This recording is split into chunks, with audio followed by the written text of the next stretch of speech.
પ્રભુના અનેક અમૃતોમાંનું એક દિવ્ય અમૃત, એક કથામૃત છે. નયનામૃત હોય, ચરણામૃત હોય, અધરામૃત હોય, પણ આ બધા જ અમૃતોનો આસ્વાદ કોઈ એક સ્થાન પર લેવો હોય તો એ ભગવાનનું કથામૃત છે.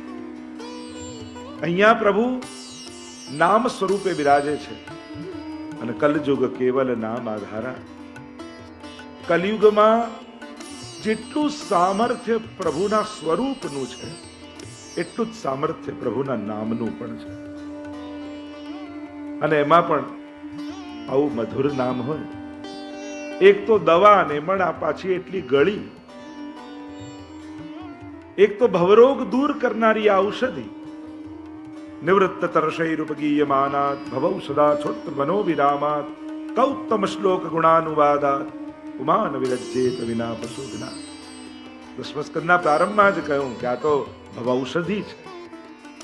તમે કાંઈ ન કરો, બેઠા કેવલ શ્રવણ કરતા રહો અને શ્રવણ કરતા કરતા પણ જન્મ મરણના ચક્કરમાંથી મુક્ત કરી દે એવી આ ભગવાનની કથા છે. હું તો ઘણી વાર કહું ને કે આપણને એમ લાગે કે આપણે કથા બેસાડી, ખરેખર આપણે કથા નથી બેસાડતા, કથા આપણને બેસાડતી હોય છે. બાકી આજના માણસને કલાક એક જગ્યાએ બેસાડવો એ કેટલો અઘરો છે. અને એમાં પણ 7-7 દિવસ 4-4 કલાક એક જ જગ્યાએ બેઠા રહો. એમ જોવા જાવ તો કથા જ આપણને બેસાડે. પણ બસ 7મા દિવસે કથા આપણામાં બેસી જાય તો બસ આપણું કલ્યાણ થઈ જાય.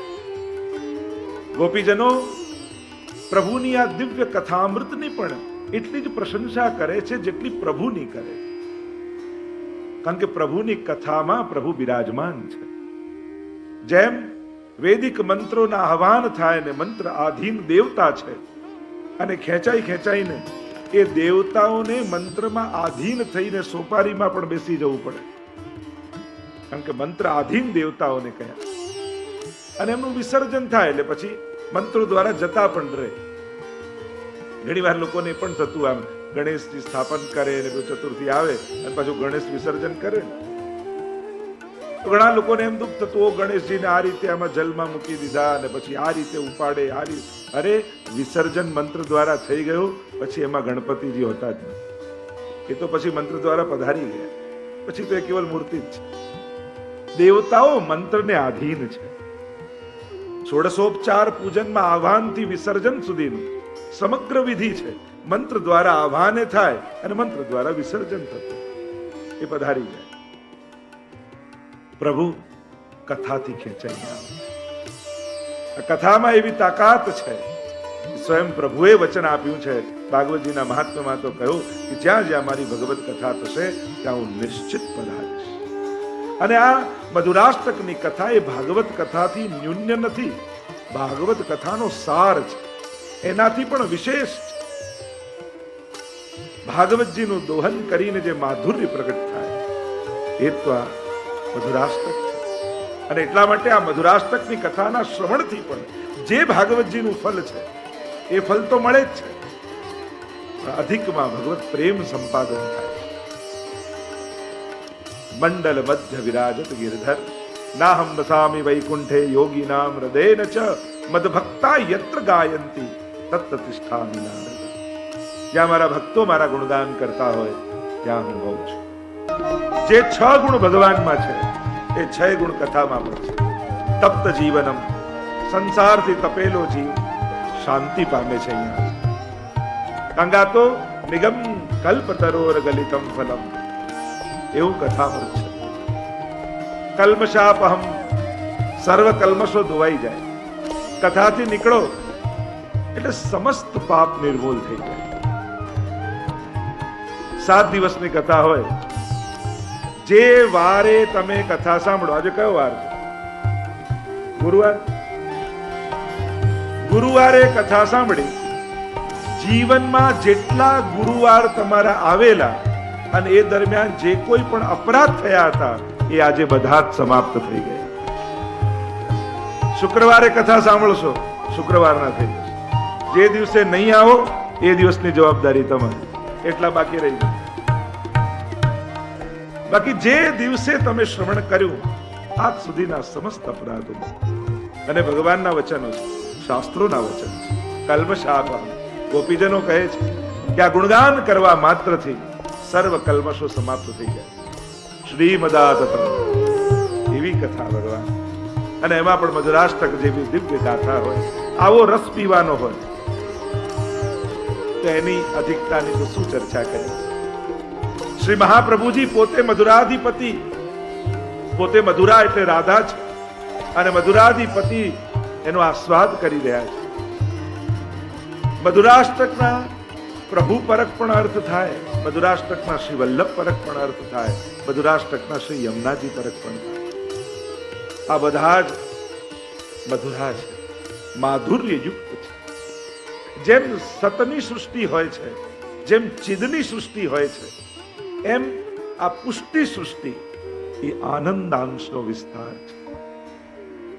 પ્રભુના જે લીલાત્મક તત્વો છે એમાં ભૌતિકતાનો લેશ માત્ર પણ સ્પર્શ નથી, એમાં લૌકિકતાનો લેશ માત્ર પણ સ્પર્શ નથી. પ્રભુમાં રહેલું એ પરમાનંદ અને એનું જ આ સૃષ્ટિનો વિસ્તાર, એ પ્રભુના લીલાત્મક તત્વો. કદાચ સાધારણ જે સર્જન છે એ પૃથ્વી જળ તેજ વાયુ આકાશ પંચભૂતનું હશે, પણ જે પ્રભુ પરક લીલા સૃષ્ટિ છે એ પાંચ તત્વોની બનેલી નથી, એ કેવલ ને કેવલ પ્રભુના રસરૂપની જ સૃષ્ટિનો વિસ્તાર છે. કારણ પ્રભુએ એને પોતાના શ્રીઅંગમાંથી પ્રગટ કરી છે, અને પ્રભુનું શ્રીઅંગ એ પાંચ ભૌતિક તત્વોનું બનેલું નથી, એ પંચમહાભૂતનું બનેલું નથી. અને એટલા માટે પ્રભુની આ લીલા સૃષ્ટિ એ સબ મેરો અંગ પ્રભુએ પોતાના શ્રીઅંગમાંથી પ્રગટ કરી છે, અને એટલા માટે એ લૌકિક ન હોવાને કારણે એમાં લૌકિક બુદ્ધિનું સ્થાપન કરવું એ પણ એક અપરાધ છે. પ્રભુની લીલા હોય યા પ્રભુ પરક લીલા સૃષ્ટિ હોય, એને ક્યારે પણ લૌકિક વ્યવહારિક ભાવે એમને જોવાની, કારણ કે પરમ આનંદની સૃષ્ટિ છે, એ આનંદાંશનો વિસ્તાર છે પ્રભુ. પછી એ પ્રભુની ગાયો હોય, ગોપીઓ હોય, સખાઓ હોય, વૃંદાવન હોય, ગિરિરાજજી હોય, યમુનાજી હોય, આ બધા જ અલૌકિક રસતત્વના બનેલા છે, અને એનો અલૌકિક બુદ્ધિએ જ રસાસ્વાદ કરવો. પ્રભુ કે પ્રભુની લીલા સૃષ્ટિમાં ક્યારે પણ લૌકિક અથવા વ્યવહારિક બુદ્ધિનો પ્રયોગ નહીં કરવો. ઘણી વાર પ્રભુ સાથે પણ આપણે વ્યવહારુ થઈ જઈએ છીએ, પણ પ્રભુ વ્યવહારુ નથી, પ્રભુ કૃપાળુ છે. આપણા જે કર્મના સિદ્ધાંતો, આપણા જે વ્યવહારના સિદ્ધાંતો, આપણા જે સંસારના સિદ્ધાંતો એ પ્રભુમાં ક્યારે પણ લાગુ પડતા નથી. તમે કર્મના સિદ્ધાંત પ્રમાણે જો પ્રભુના ચરિત્રોને જોવા જાઓ તો ભગવાનના ચરિત્રોમાં દોષ બુદ્ધિ થઈ જાય. ભગવાનથી આવું કરાય, આ તો પાપ કહેવાય, આ તો અસત્ય કહેવાય, આ તો અપરાધ કહેવાય, આ તો અધર્મ કહેવાય. પણ પ્રભુ કહે નમામ કર્માણી લિંપંતી નમે કર્મ ફલે સ્પૃહા. હું કર્મ કરતો જ નથી, એટલે કર્મના સિદ્ધાંત મને લાગુ પડતા જ નથી. હું તો લીલા કરું છું, એટલે મને તો લીલાના સિદ્ધાંતો લાગુ પડે. જે ભગવાને કર્મના સિદ્ધાંતો બતાવ્યા છે, ધર્મ અને અધર્મની જેની આપણે વ્યાખ્યા કરીએ છીએ, એ કર્મને આધીન હોય, કર્મને જે વશ હોય એને લાગુ પડે. પણ જે કર્મને આધીન નથી, જે કર્મને વશ નથી, જે કર્મ કરતો નથી, એને આ કર્મના સિદ્ધાંતો એ લાગુ પડતા. અને એટલા માટે પ્રભુની લીલાઓને કર્મના સિદ્ધાંતના તરાજુમાં પણ જોખવા નહીં. ભગવાન થઈને આવું કરાય, ભગવાન થઈને આવું બોલાય, ભગવાનથી આમ થાય.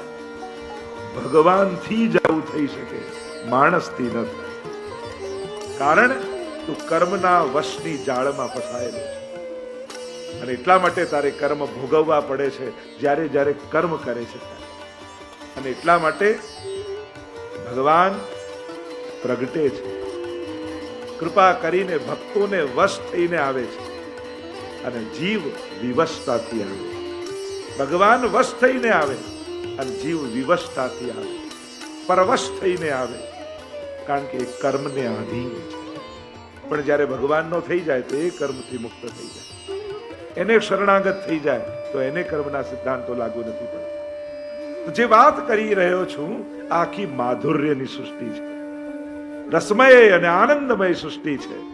અને કોઈ પણ વ્યવહારિક બુદ્ધિથી ન જોવી, લૌકિક બુદ્ધિથી નહીં જોવી. આ તો પ્રભુ જ એકોહમ બહુશ્યામ પ્રજાએય, પ્રભુ જ પોતાનામાંથી આ લીલા સૃષ્ટિને પ્રગટ કરી અને આ બધી લીલા કરી રહ્યા છે. પણ પ્રભુથી અલગ કોઈ નથી. વિકાર ક્યાં આવે?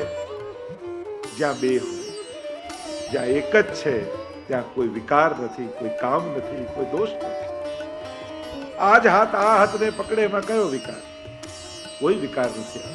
પ્રભુની આ લીલા સૃષ્ટિ પ્રભુના જ શ્રીઅંગમાંથી પ્રગટેલી છે. આ તો કેવી લીલાઓ છે, આ રસમય લીલા. તો સુખદેવજી જ્યારે શંકા થઈ પરીક્ષિત મહારાજને, ત્યારે સમજાવતા કહે, રેમે રમેશો વ્રજ સુંદરી બી પતેથાર બકસ્ત પ્રતિબિંબ વિભ્રમા. એક નાનકડું બાળક દર્પણમાં પોતાના પ્રતિબિંબની સાથે જે નિર્દોષ ભાવે રમે, આ એવી લીલા છે. બીજું કોઈ છે જ નહીં.